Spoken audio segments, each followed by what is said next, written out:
Yay. Lindsey Stirling, welcome to Billboard, or welcome back to Billboard, I should say, because you have hung out with us before, and I think are still our most viewed Facebook Live performer of all time. Whoa. So your name comes up a lot. No way. Is that surprising? I kind of am shocked, but that's awesome. No, like constantly we have meetings where we go over recent numbers and how did this performance do, how did that video do, and we're always like, well, it's no Lindsey Stirling, but it did okay. Yes. The gold standard. That's amazing. I'm the gold standard. Oh my gosh. You are. I mean, it's not that surprising if you look at the rest of your, internet statistics. They're pretty impressive. But for Facebook Live, it's probably a new thing. Not that it wouldn't translate, but it's like a new thing that you're now like dominating. And your people just immediately followed you there. You know what? Those Stirlingites, that's what they've called themselves. Is that their name? Okay. Because fans pick their own name. Sure. You can't name your fans. It's not like that.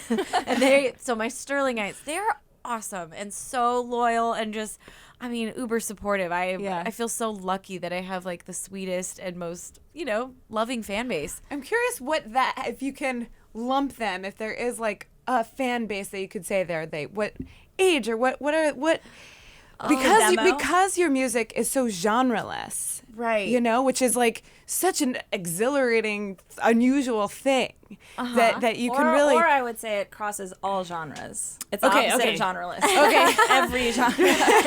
Thank you. Right, more aptly put. But so, who is the audience, or is it one? Can you say that they're kind of one type of person, or obviously not? That I love, I think the most about my fan base is that they really don't fit. It kind of like my music, they don't fit into a category, and I didn't even realize it as much until I started touring. And literally, in the front row, you'll see a little girl in a tutu who's super excited, and she's dressed up like one of my videos, and then you'll see an elderly couple on the other side, and then there's these heavy metal guys in trench coats that are they're she shreds on the violin, and then you've got your gamer nerds. It's then the kids that love dubstep, so it's really crazy. And I love that. I don't what else your fans within the industry are the same way. If you look at the people who are featured on your last album, it's Christina Perri, Rivers Cuomo, Zed produced a track, right? Right, it's right. all over the spectrum of people within the industry who seem to be fans of yours. Which was one of my goals in writing the album, was I want to get some taste from almost every genre. Like Dan and Shay, I wanted a little tiny sneak of country. I wanted, a little bit of Christina Perri songs, singer-songwriter type thing. And, I just wanted to dabble, in getting a rapper on the album and kind of showcasing that, that's part of the fun of music, is that you can cross-pollinate with art and make it really unique, collabs that maybe wouldn't normally be thought of. Yeah. What do you listen to? Oh man, I do love EDM music. Yeah, that's your jam. That's my jam. Okay. It just gets me in such a good mood when I'm driving, or I'm such a white girl and I don't have a ton of swag. So that's the I only think your music. Stirlingites would beg to differ. Yeah, you definitely have swag on stage. Well, thank you. But it's EDM music is one of the music I can dance to. If you give me something super chill and cool, I look like a string bean, and so hence why. But I love all types of music. I love listening to classical or movie soundtracks. Michael Bublé is my my man crush Monday every day. But so I have very eclectic taste. Paramore is one of my favorite bands. Yeah. But yeah. What about growing up? Was it EDM as well? What was your influence? Yeah. But EDM wasn't even a It wasn't thing. a thing, really. I remember there was a techno station that was really fuzzy in Arizona, in Gilbert, Arizona. And I would try to tune into that. But, 'cause that was my first introduction to electronic music. Because, house wasn't, it wasn't popular, especially, I was kind of in the podunks of, Gilbert. Right. But I was, a huge Avril Lavigne fan in high school. Skater Boy was my jam. I wanted to be Avril. I had a poster on my wall. Evanescence. So I was very rock. Rivers Cuomo. It was so cool to have him on the album because I was a huge Weezer fan. My band in high school wanted to emulate that sound that they created. Really? So that, and same with Anna McMahon. I listened to something corporate. So that was really fun on this album to, try not to geek out as I'm in the studio with some of my idols from especially those formative years when I'm falling in love with music. Totally. Yeah. So I'm assuming you learned classical originally? Yes. Right? For 15 minutes a lesson, I read at one Yes. point. Is that accurate? That's true. My parents, just like most parents starting a family, they didn't have hardly any money. I grew up in Santa Ana when I was a kid. And they couldn't afford full lessons. And so what they did was they found a college student that was willing to teach me for 15 minutes a week, which no one else would do, because they're like, you can't learn, like a 6-year-old will not be able to retain 15 minutes of a lesson. Like, it needs to be at least a half hour. But she did it, and it stuck somehow. You must have gone home and practiced a ton for that to stick, right? I mean, that was kind of the deal, is I begged for lessons. So it wasn't like my parents were shoving it down my throat. I begged for the lessons, and they were like, okay, if you want these lessons, to prove it to us, you got to practice. And so it was kind of my way of earning those lessons, was showing my parents, okay, I practiced. Did you beg for violin specifically? I did. Strange Where child. did that come from? Strange little girl. Well, my parents love classical music, and when I was little, they would take me to orchestra concerts. And if you go to a classical orchestra concert, the concert violinist always comes out at the beginning of the show, and they tune the whole orchestra, and they stand up there. They get the solos. If there is a soloist, it's usually like a violinist wearing a beautiful red dress. And so in my mind, the same way, parents take their kids to like Taylor Swift concerts or show them YouTube videos now, it's like that was my exposure to performance. And so I was like, if I want to be a performer, obviously I got to have the violin. Because it was performer. You had in your head, I mean, it seems like you've always been an artist of all sorts. So you were like, you started dance as a young kid too, right? And always have had aspirations of not just music. Right. But you've always combined these things as long as we've known you. Yeah. Filmmaking, music, dance. I mean, but being a performer was like a goal. I think so. I mean, as a child, I had like center stage syndrome. I always wanted to put on a show, and I would get like the neighborhood kids around, and we'd like make a little play. And I've always just loved, I think, entertaining. Okay. And so that's why. So you weren't like a wallflower who came alive on stage. You were like the girl in the room who's like, "Hey guys, watch me." So sadly, yes, I was that girl, like always wanting to perform or do something. And do you have siblings? I do. I'm one of 5. Wow. Where do you fall in the pecking order? I am second oldest. Okay.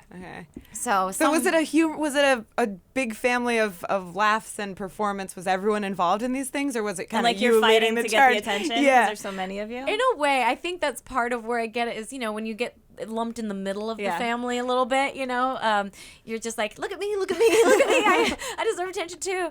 And I remember we just had a really great neighborhood we lived in with lots of kids. And I mean, the Ray family across the street had 11 kids.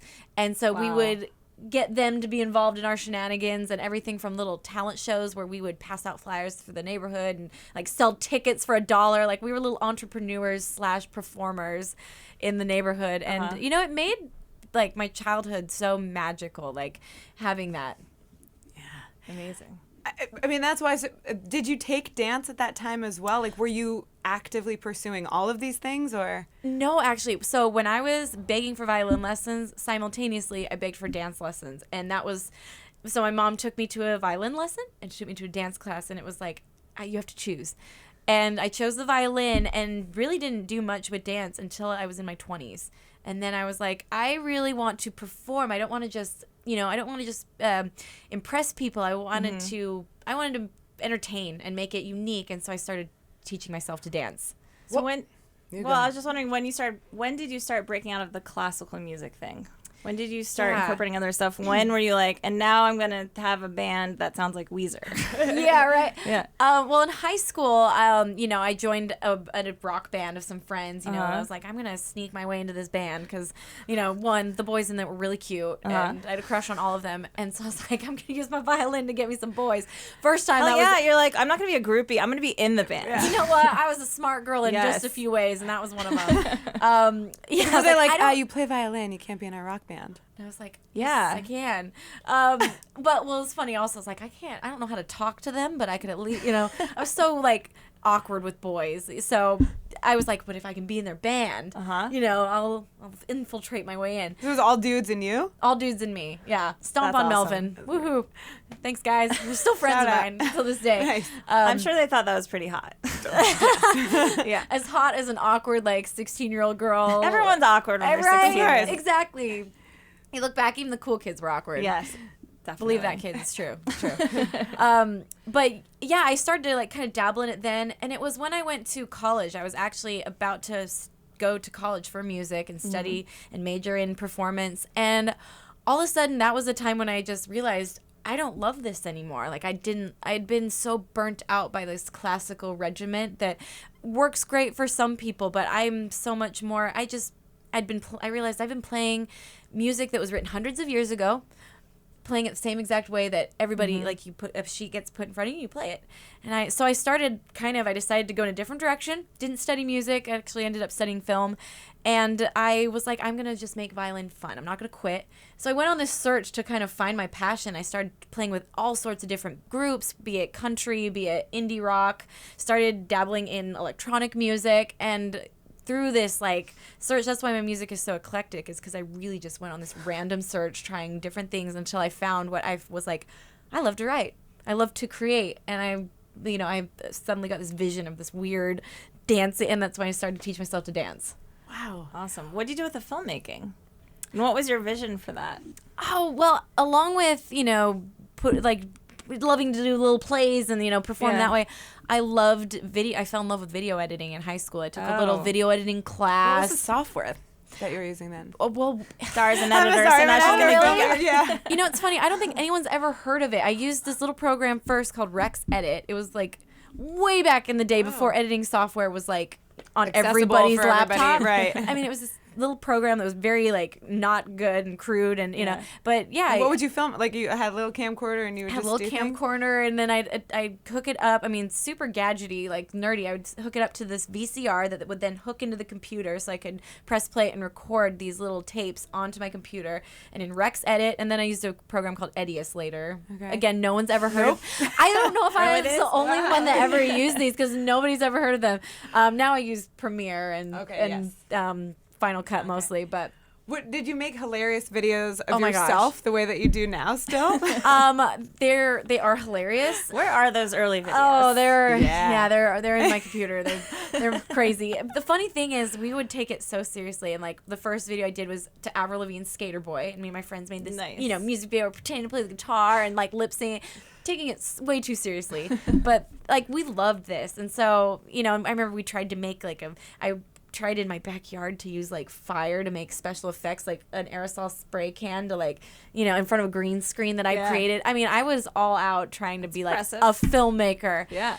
So I went to college hoping to be a director, and then ended up kind of the back route. Like, I direct some of my own music videos now, and so it's like I took the back road into directing. Right. I mean, I would say it's such an integral part of your artistry now. I mean, clearly the videos, the YouTube, is such an important part. And I'm even curious how that feels differently touring, because it seems like that kind of art, that filmmaking is, or maybe I'm reading into it, but is a part of what is most exciting about the work. But maybe, I don't know, what is most exciting? You mean from a creation standpoint?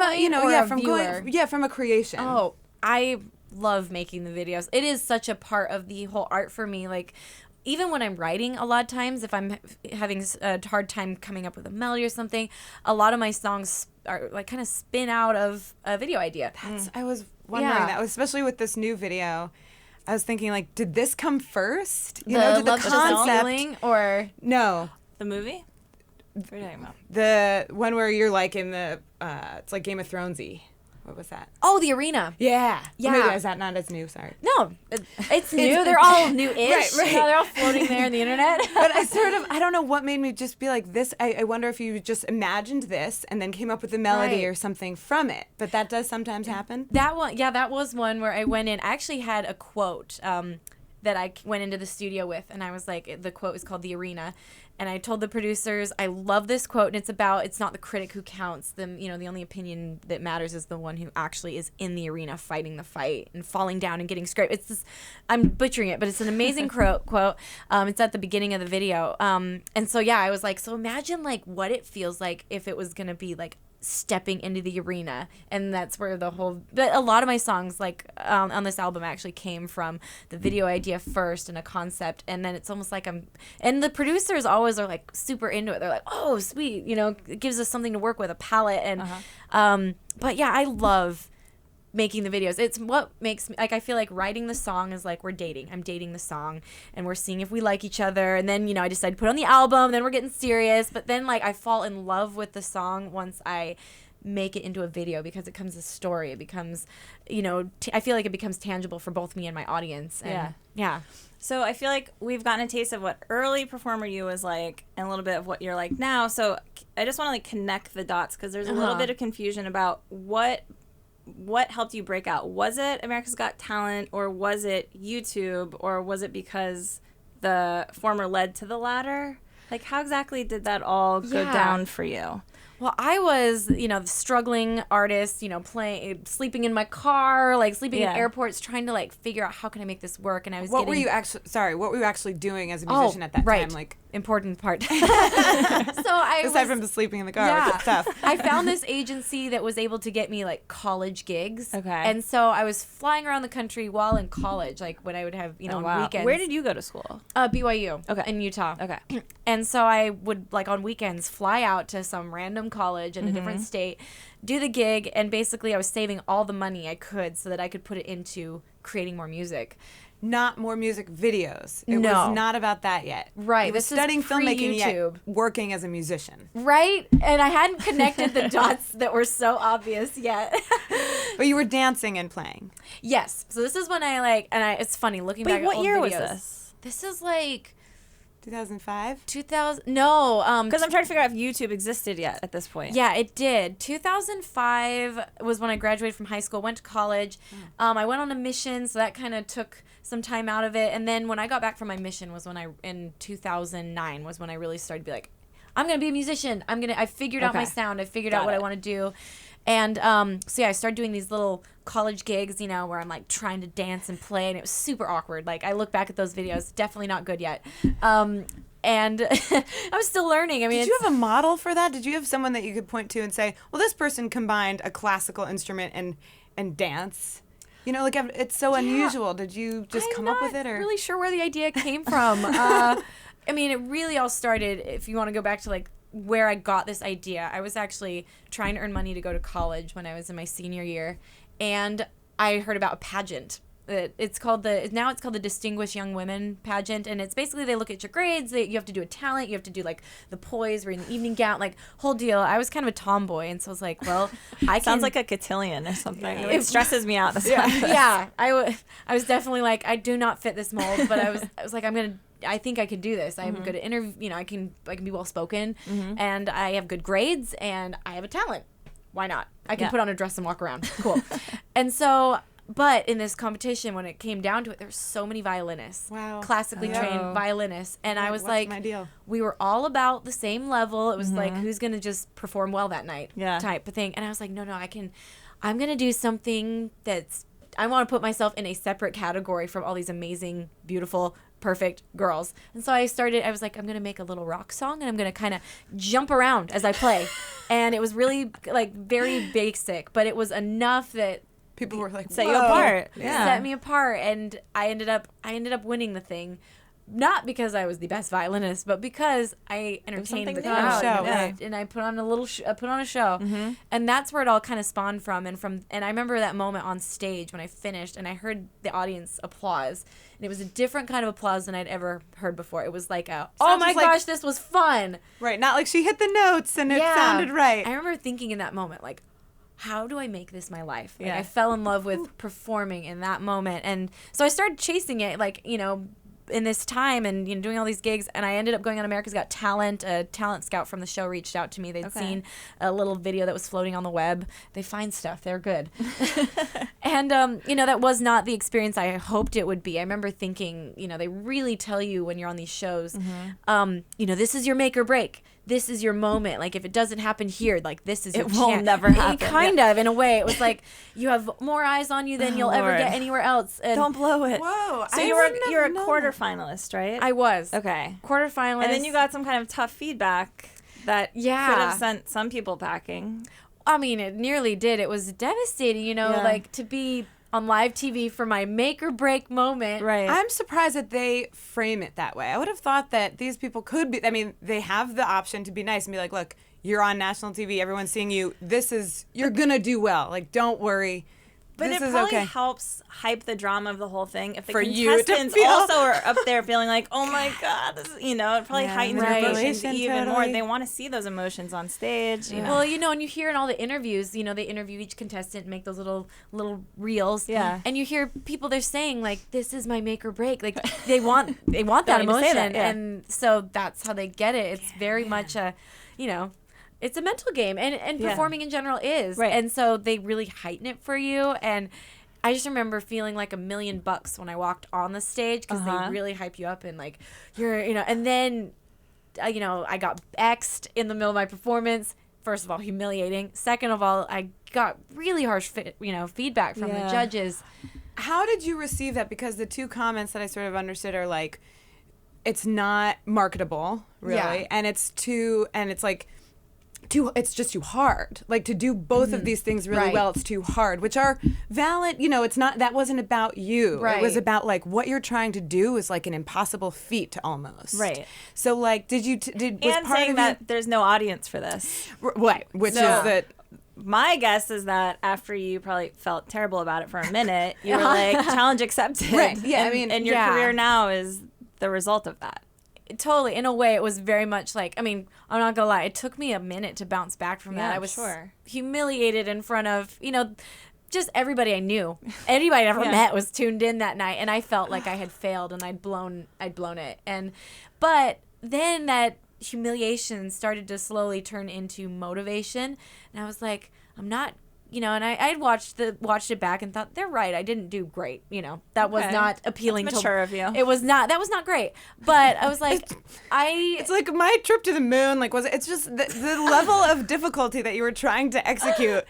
It's mind-boggling to be like, well, that wasn't like perfect. So, Well, it's just. But my thought was, they were kind of right in a way.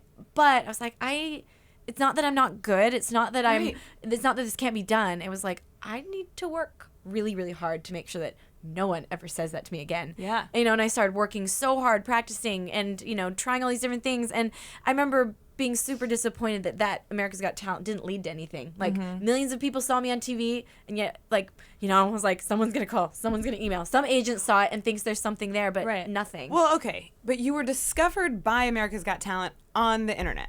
Right. So you must have had presence on YouTube already. I had one video up that I You had. didn't have your YouTube channel yet, right? Well, it's like I had created a channel. I didn't even know like what a channel was. right. Basically, I'd created a username and I'd put up a video. Okay. But I didn't understand that YouTube was like, you have a channel. It's not just a username where like, so you can put up videos. It's like, no, you have you can create a network. And I Right. had no understanding or concept of that. So I had this one video that I'd randomly thrown up just to be like, oh yeah, this is what I do. And then it had gotten quite a bit of buzz, like, but I didn't know what to do with it. Uh-huh. And then I met somebody, it was shortly after America's Got Talent. And this is why America's Got Talent was such a huge part of my story, is one, it taught me a lot about, you got to pick yourself up Resiliency. sometime. Yeah. Resilience. The industry's hard. It's not always the kindest thing. And even if people don't mean to be mean, it's, it's cutthroat. Yeah. It's just the way it is. Right. And when people see something they've never seen before, a lot of the time their reaction is going to be no. Yep. Exactly. Not doable. Yeah. Yeah, this doesn't fit, Right. And so, yeah, I'm grateful for it for that. Also, it's just a great story to tell now. Like, There you go. I love to talk to like, teenage audiences and tell this story because it's so tangible, and it's like, Exactly. don't ever let anyone tell you that you suck or that you're not Yeah. good at stuff, because Your worst moment will end up being your best moment in some unforeseen way. 100%. And that moment actually has given me opportunities in since, because it's everybody likes a good, underdog story. So Yeah. I'm so grateful for that. But also a filmmaker named Devin Graham, he was a YouTuber, or he is a YouTuber, found it, and he introduced himself to me through Facebook and was like, hi, I'm a professional YouTuber, and I think what you do is really interesting, and I'd love to do a video with you. And that was the real moment that my life changed. I had no idea, but I remember just being like, question mark, professional YouTuber? And from that conversation, like, we did do a collab together, and he ended up mentoring me and really teaching me what YouTube was. And I remember, I was starting to feel very hopeless at this point because I was, like I said, I was sleeping in my car when I would do these little gigs, and very thankless gigs. Like literally I was playing in a cafeteria as people were eating food, probably trying to ignore the dancing violinist. What kind of cafeteria? Like a college dining campus. hall, like like I said, people were trying to ignore. Oh, this is still the college. Yeah. Sure, yeah, okay. What were your aspirations at that time to do what you were doing, just on a... You do what Yeah. you're doing now, but Right. somehow you couldn't see. I mean, I didn't it know must be hard how to dream the about that. dots connected. Right. I didn't know how it would work, but I was like, someday I want to tour. I would love to go on my own tour someday, and just building that dream. And I don't know how I thought it would happen, but I just wasn't willing to give up on it yet. And it wasn't, I need a band to be part of. Like, Right. it wasn't high school. You didn't say, I need people behind me. You just were like, I got this. Yeah, I was like, Somehow. I have this interesting style. Yeah. I really think Yeah. it's cool. Someday someone else is going to think it's cool too. All right, so fast forward. Wait, No. okay. Well- Were the YouTube numbers, did they go up like crazy before Devin Graham and after America's Got Talent?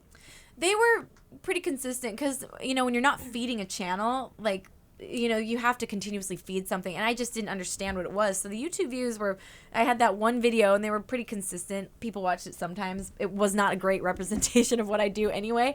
But when I started, I did this video with Devin Graham, put it on my channel. And because he had a certain fan base already, it was like a perfect storm to kind of get eyes on what I did, and I had a quality video for the first time. Was that Crystallize?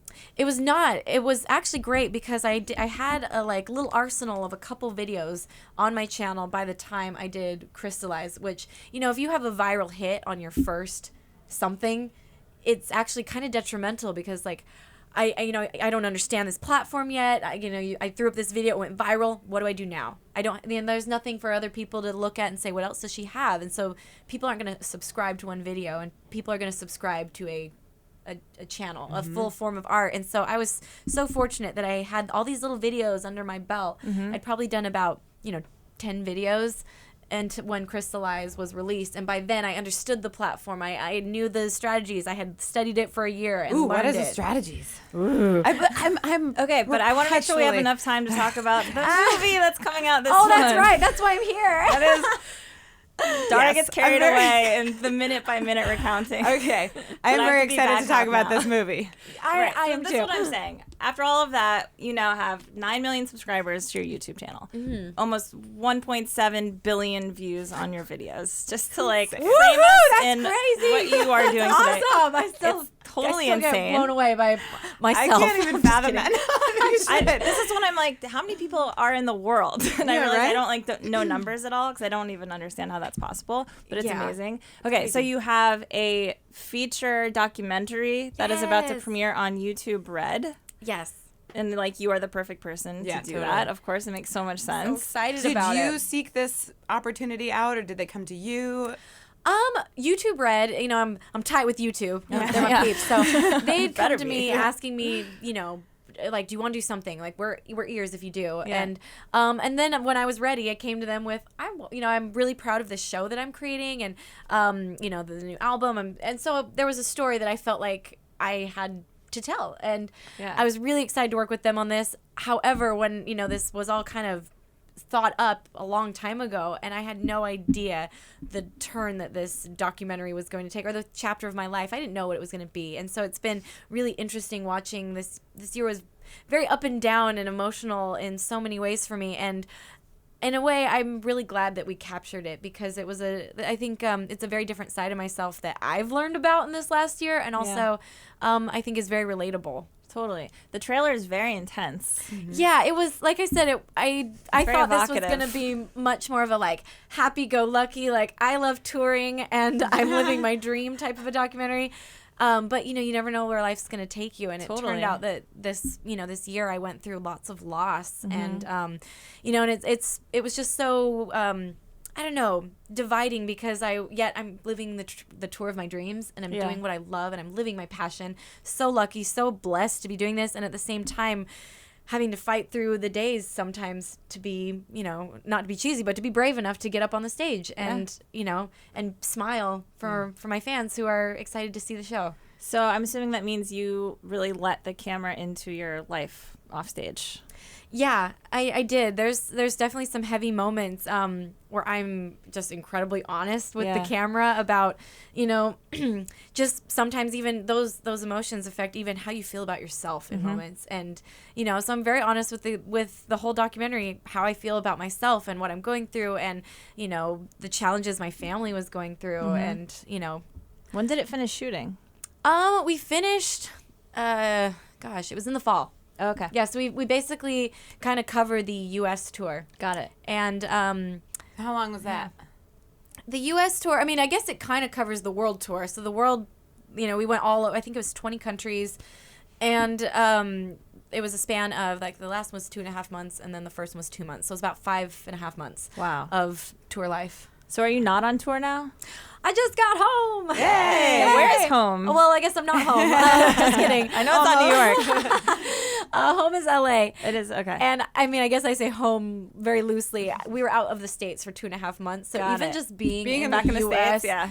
I mean, I just got back from Cuba, so. Oh, really? Yeah. This is very fresh for her. Very nice to be in New York City. Yeah. There's just Running something water. so comforting about, your chain restaurants you love. You got more than one pair of shoes. All the stupid the stuff. internet. It's awesome. Yeah, it's totally Yeah. Nice. I know, I emailed Dara. I was like, are you getting emails? 5 days later, she's like, we did not have internet in 0. Cuba. I was like, all right. Internet is not amazing. It's equal incredible. all over the world. Yeah, also that. We forget that. Yeah. You also are nominated for a couple of Billboard Music Awards this year, right? Woohoo! Are we going to see you out in Vegas? Yes, All I'm right. excited. Awesome. Are you a Vegas girl? Actually, Do you take advantage of Las Vegas? it's funny. In a way, should I say this? I hate Las Vegas in some ways, but I love it in I others. agree with you. Okay. Yeah, like It's okay. the whole Safe space. it Yeah. happens in Vegas. Yeah, safe space. No one's gonna hear this. Our secret's safe. But the whole it happens in Vegas, stays in Vegas. I'm like, no, it doesn't. We're always accountable for what we do, and you guys look ridiculous. That's right. But stop carrying your shoes. You shouldn't have worn them in the first place. But it's also like the land of the amazing performer, Exactly. entertainer, and No, just, it's like great big for very shows specific and things. Yeah. So I'm with you. That's why I'm like, I hate Vegas, but I love Vegas. I want to play love there, but see shows there, and Yeah. someday I want to have a Vegas show because I want to be able to. I'm sure you will. oh yeah, it was Nothing like makes I more was sense like, in that's the happening. world. Yeah. Fingers crossed. That's my plan. That way I can be like a mom. Extravagant and I can have costumes. my extravagant costumes. Exactly. Exactly. And so yeah, I love Vegas for that. And the Billboard Awards is one of my favorite award shows. I just love it. I feel like Fun. it's just fun. It's relaxed, and Billboards has always been so good to me. So I'm excited to be there.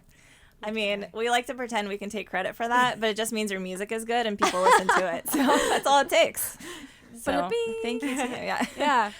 Okay, so Lindsey Stirling Brave Enough is the movie that debuts on May 17th on YouTube Red.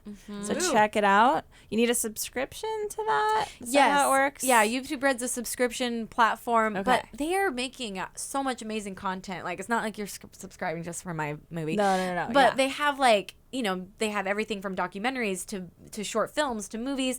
Also, you get full access to Google Music, which is a huge plus. And so, I mean, it's a really great platform. I'm super excited that I get to be a part of it. I'm very honored to be a part of it. Are you working on new music? I start next week. Meaning Christmas what? In the album. studio? Yeah. Christmas album? Oh my Yeah. god.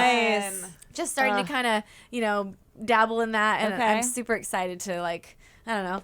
Originals? Or I think covers? I'm going to do a couple originals, but, part of the fun of Christmas is you get to, reinvent classics. Yeah. Totally. And I'm, just reimagine, but, I don't want to take it too far. I'm not trying to overthink it. I'm like, I want to do Christmas like you expect Christmas. And, Speaking of Michael Bublé.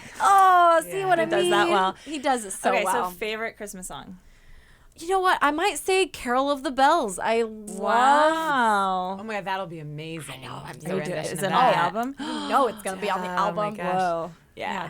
All My right. faves. Look forward to that, Yes. guys. Woohoo. All right, Lindsey, thank you so much. Thank you Thank guys you. for having me. Good We'll chat. see you in Vegas.